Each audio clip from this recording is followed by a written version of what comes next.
యేసు ప్రభుతో తిరుగుతున్న యూదా ఇన్ని బోధలు విన్నాడు కదా, పరిశుద్ధుడితో కలిసి తిరుగుతున్నాడు కదా, ఎన్ని అద్భుతాలు చూస్తున్నాడు. కానీ పరిశుద్ధమైన ప్రాంగణంలో, పరిశుద్ధమైన సహవాసంలో ఇప్పుడు యూదా ఎలాగున్నాడో తెలుసా? బీటు భూమిగా ఉన్నాడట. అలాంటి యూదా లాంటి వారు ఉన్నారేమో ఒకసారి పరీక్షించుకోండి. ఎక్కడికి వచ్చినారు? చర్చిలోకి వచ్చినామండి, కానీ మైండ్ ఎక్కడుంది? అబ్సెంట్. ఇప్పుడు చెప్పండి, అలాంటి భూమి దున్నబడుతుందా?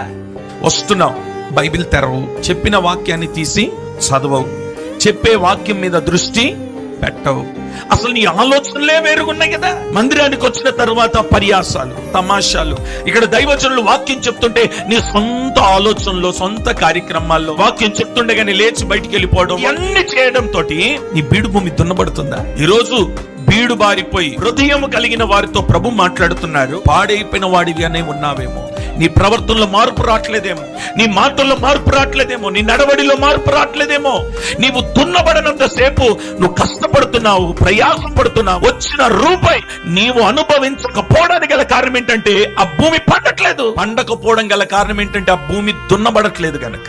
ఎలా దున్నబడాలి? వాక్యము ద్వారా, వర్తమానాల ద్వారా, ఉపదేశము ద్వారా దున్నబడాలి.